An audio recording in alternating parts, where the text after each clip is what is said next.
देने के लिए गुड मॉर्निंग। शुरुआत ग्लोबल मार्केट से करते हैं, जिसने इस हफ्ते 2 बार अमेरिका ने लाइफ हाई बनाए हैं, ऊंचाइयों पर पहुंचे हैं। कैसी चाल दिख रही है अमेरिका की? क्या और मजबूती होगी या टॉप के है करीब? देखिए, नैस्डैक तो clear cut up down trend में आ चुका है। ओके। लास्ट 5 से 6 दिन से नीचे ही बंद हो रहा है।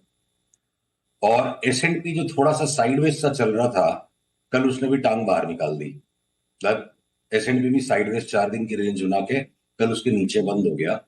तो एसएनपी और नैस्डैक दोनों में क्लियर कट सेल सिग्नल्स अब प्रेजेंट हैं। नैस्डैक इनफैक्ट थोड़ा आगे चल रहा है। इससे ज्यादा जो चिंता की बात है ना अनिल जी, कि वॉलेटिलिटी जो बेसिकली भय है, तो सतर्क रहना मानव चरित्र है। और इस सतर्कता में जब भय बन जाता है, तो भय एक झटके से जाता नहीं है, वो लौट के आता है। जैसे देवेंद्र फडणवीस जी ने बोला था ना, मैं दरिया हूं लौट के आऊंगा। तो भय भी एक दरिया है, ये लौट के आता है। तो वॉलेटिलिटी इंडेक्स में वापस एक स्पाइक की संभावना बन रही प्योरली उसकी एनालिसिस से। और डॉलर इंडेक्स ने भी एक बॉटम बना दिया। मैं डॉलर तो इंडेक्स अगर डॉलर, एक मिनट से अगर आप कुछ ऐसा बोले, मैं बीच में सवाल पूछ लूं तो कोई दिक्कत तो नहीं है? हाँ बिल्कुल बिल्कुल हाँ, बिल्कुल। ये मतलब देखिए, आप मार्केट के एक्सपर्ट हैं, इतने बड़े दिग्गज, इतने सालों से, तीन दशकों से ज्यादा से आप मार्केट ट्रैकर। देखो, आप मार्केट के लोगों के डायलॉग याद रखें तो समझ में आता है। पॉलिटिशियंस की भी याद रख लेते हैं। सर बात जो भी सटीक हो, हम्म। चाहे वो पॉलिटिशियन की, उसमें क्या बात है। गजब।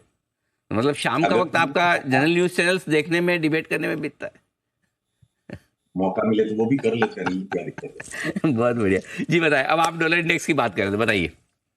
अगर डॉलर इंडेक्स भी अब बॉटम बना चुका है, कल पक्का रिवर्सल हो गया वहां, ठीक है। तो डॉलर इंडेक्स की वैल्यू है cost of global money. Volatility जो है वो है कॉस्ट ऑफ स्पेक्यूलेशन। अब बचती है बात इंटरेस्ट रेट की। तो पावेल साहब का बड़ा विचित्र सा ट्रैक रिकॉर्ड रहा है। ये बड़ी अच्छी अच्छी बातें कर जाते हैं और फिर मार्केट कुछ और कर देता है। 10 में से 8 बार। मतलब पावेल साहब, मेरे को लगता है उनका गोल ही है कंफ्यूज करना रादर देन एलिमिनेट करना। तो यूएस इंटरेस्ट रेट्स की चार्ट, अगर पीसीआर इसको खोल सके मेरे स्क्रीन को, मैं चार्ट दिखाना चाहता हूं। मैं पावेल साहब की सुनूं या जिस चीज पे दाल रोटी 10-30 साल खाई है उसकी सुनो। इंटरेस्ट रेट्स तो यहां से अब शूट अप करने के लिए तैयार है। ये देखो आप, इंटरेस्ट रेट्स की चार्ट शूट अप करने को तैयार है। जहां ये कल के बंद के ऊपर इंटरेस्ट रेट्स ने बंद दिया, मेरा लगता है खूंखार तेजी रेट में हो जाए, बॉन्ड मार्केट जोर से नीचे आ जाएगा। ये पैटर्न बॉटम का लग रहा है, आज कल के बंद के ऊपर जाना चाहिए।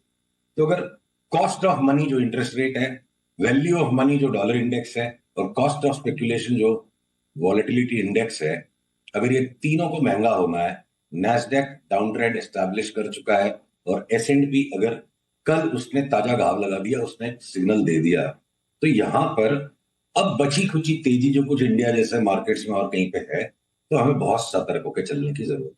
आप ये कह रहे हैं कि हमें अमेरिका के लाइफ हाई को देखकर डांस नहीं करना चाहिए कभी भी? मतलब हमारी हालत भी खराब हो सकती है और हाँ, उनकी वही वजह वाली से। बात ना, पड़ोसी की बीवी ज्यादा सुंदर लग रही हो तो भी बताने का नहीं। कैसे?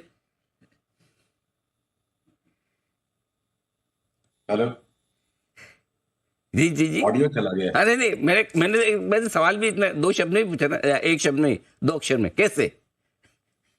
हाँ जी। कैसे? कैसे का मतलब क्या है? अपनी अपनी बीवी पे ध्यान देने का काम है। लेकिन अगर अमेरिका के मार्केट को देखकर हमारे मार्केट गिरने हैं, तो फिर ध्यान तो आपको सब जगह रखना पड़ेगा। हाँ ठीक है, तो मतलब गिरने का मतलब कि हमको हमको सावधान रहना चाहिए। हम्म। और दूसरी चीज़, हमारे अपने पैटर्न्स पे भी जब हम आते हैं, तो देखिए मैं लगातार ये मेंटेन करते आया हूं कि जो तो ये बजट के समय का जो लो बना था, उससे लेके पीसीआर, कृपया इस चार्ट को दिखाइए। बजट के समय से लेके जो ये रैली आई है, आवरली चार्ट में दिखाना चाहता हूँ निफ्टी की। बजट के दिन से जो के मार्केट ऊपर आया है, ये बुल मार्केट पैटर्न नहीं है, ये इस बड़े फॉल का करेक्शन है, सिर्फ एक रैली पैटर्न है। रैली होते होते भी अगर एक और न्यू हाई बन जाएगा, तो भी रैली चेंज नहीं होगी। शुरुआत जो इस पैटर्न की हुई है, गधे के पांव पे अगर आपने घोड़े की नाल अब लगा दी, घोड़ा नहीं बन जाएगा। ये मैसिव पुलबैक है of the fall that started here. और बैंक निफ्टी की तो अवस्था और भी कमजोर है। चार्ट की स्ट्रक्चरली चार्ट बैंक निफ्टी की बड़ी कमजोर है। देखिए, ये जो करेक्शन है A B C D E, ये लार्जर डिग्री ए और बी, किसी भी टाइम पे अगर कोई बात आ जाए तो अचानक से कोई बड़ा फॉल आ जाएगा तो कोई बड़ी बात नहीं। इसलिए अब सिलेक्टिव स्टॉक्स में ही जो लॉन्ग अभी प्रॉफिटेबल है उन पे रहना है। ये हो गई शॉर्ट टर्म की बात।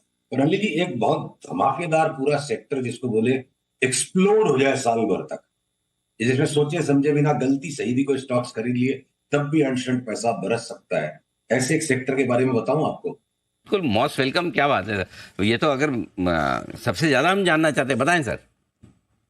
आप अगर थोड़ा सा ह्यूमर की इजाजत दो, एक पुराना जोक है। जी। तो पंजाब के खेतों में एक किसान भागा जा रहा था, वो आग लग गई, आग लग गई, आग लग गई। हाँ। दूसरे किसान ने बोला मैनू की, तो उसने बोला अरे आग तेरे खेत में लगी। तो तेनू बोला की। तेनू, राइट।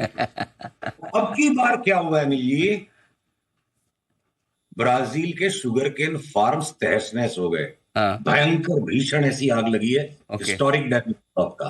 हम्म। और पीसीआर कृपया ग्लोबल शुगर फ्यूचर्स की ये चार्ट दिखा दे। हम्म। आप हमारी 4, 4.5, 5 सप्ताह पहले बात हुई थी कि बहुत खूंखार तेजी शुगर में आएगी, राइट।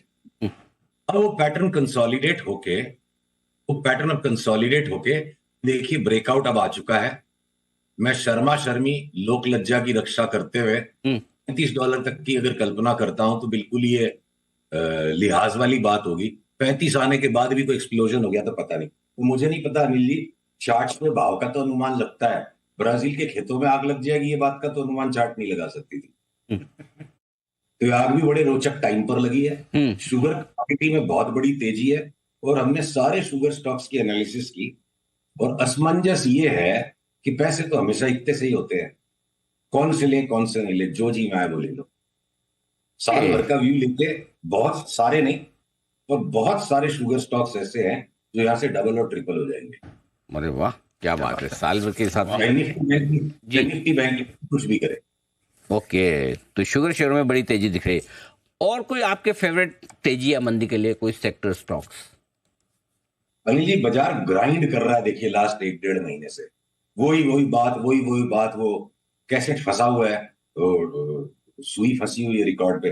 तो वही ऑटो में अगर अगर बाजार घटेगा तो ऑटो बेचना है, मेटल्स बेचना है, लार्ज कैप बैंक्स कुछ बेचने हैं, स्मॉल फाइनेंस बैंक पकड़ के रखेंगे 6 महीने के लिए। पब्लिक सेक्टर बैंक्स में से 2 4 बैंक्स ऐसे हैं जो अभी भी मार्केट का अपवाद बन सकते हैं, उनको नहीं बेचेंगे। अडानी के स्टॉक्स बहुत नीचे दबे हुए हैं तो उनको बार बार लेने का मन चलता है और चल नहीं रहे हैं तो थक करके हो सकता है उनको छोड़ देंगे 1 2 दिन में। तो बाकी सारा चित्र करीब करीब वही सेम है। पिछले सप्ताह से लेके अभी तक कोई ऐसा बहुत तेज चेंज होने वाला वातावरण नहीं बन गया है।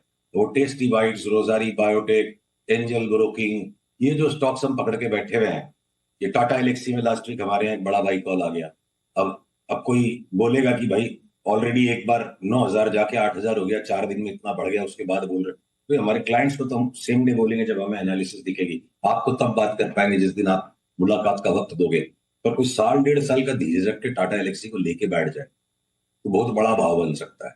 तो हमने अपने क्लाइंट्स को ये सलाह दी कि ये 1,000 रुपए के करेक्शन में पार्टिसिपेट मत करो, जो माल पकड़ा है उसको छोड़ना नहीं है, डबल ट्रिपल होने दो, उसके बाद सोचेंगे क्या करना। अच्छा सुशील जी, एक आखिरी सवाल, और वो ये कि किस लेवल के नीचे निफ्टी टूट जाए या बैंक निफ्टी टूट जाए तो आप कहोगे बस अब तो मतलब खेल ही खत्म है, जितना बेचना दिल खोल के बेचो, और किस लेवल के ऊपर निकल जाए तो आप कहोगे कि यार ये बेच के गलती हो गई, आगे से नहीं करेंगे?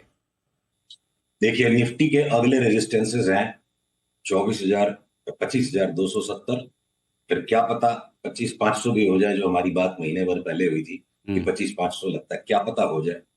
पर 25,270 भी आ गया तो 25,500 करीब करीब है। ये 2 लेवल है। असंभव कोई घटना घट जाती है तो 26,000 भी हो सकता है।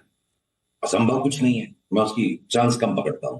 पर अगर आपकी तेजी की पोजीशन है और उसके बाद भी अगर निफ्टी 24,850 के नीचे बंद आ जाती है तो फिर बिना बात की तेजी को मेंटेन करना महामूर्खता होगी, वहां सरेंडर हो जाना चाहिए। और शॉर्ट वोट देखिए जिनका काम है वो लोग करें। और मैं ये शब्द थोड़ा कठोर हो जाएंगे, सब कुछ बेच दो नहीं। जो चीजें ऐसी है जो अलग अलग साइकिल पे चल रही है, शुगर अगर घटेगा बाजार तो और शुगर के स्टॉक्स लेंगे और टाटा एलेक्सी लेंगे। कोई कारण से टेस्टी बाइट को कोई ने घटा दिया तो और दबोच के ले लेंगे, क्योंकि ये काउंटर साइक्लिकल जो स्टॉक्स हैं, जो पोर्टफोलियो के स्टॉक्स हैं, उनको नहीं छूना। ट्रेडिंग अपनी जगह पे 24,850 के नीचे निफ्टी में लॉन्ग पोजीशन सरेंडर हो जानी चाहिए। शॉर्ट जिसको करना आता है वो कर ले। और बैंक निफ्टी मेरे को लगता है 50,900 के नीचे मतलब तेजी को बनाए रखना जिदबाजी की काम हो जाएगा। जिद नहीं करना चाहिए बाजार से। 50,900 और 24,850 इमीडिएटली ये आपके एटलीस्ट लॉन्ग पोजीशन के स्टॉप लॉस तो रख लें, शॉर्ट करें ना करें। Correct, right. और 25,500 के ऊपर निफ्टी निकल जाए तो फिर एक बार रिव्यू कर लें कि भाई शॉर्ट रहना है या नहीं रहना है। Right, perfect. शॉर्ट वॉट का तो अभी कोई चांस ही नहीं, अभी तो लॉन्ग ही है पोजीशन। 24,900 के नीचे गया तो पोजीशन स्क्वायर ऑफ, और 50,900 के नीचे गया तो bank Nifty square. Perfect, done. ये सब काम अगले गुरुवार के पहले नहीं होनी चाहिए, क्योंकि आपकी हमारी मुलाकात गुरुवार को ही होती है, ताकि आप जब बुलाओ हम हो जाएंगे। धन्यवाद sir, thank you so much. बहुत बहुत शुक्रिया आपका आज समय देने के लिए और बेबाक तरीके से अपनी ओपिनियन हमारे दर्शकों के सामने रखने के लिए। तो ये सुशील केडिया साहब की तरफ से व्यू आपके लिए आते हुए ग्लोबल मार्केट्स में दिख रहे हैं कमजोर, भारतीय बाजारों में उतनी समस्या अभी है नहीं, ये बात है।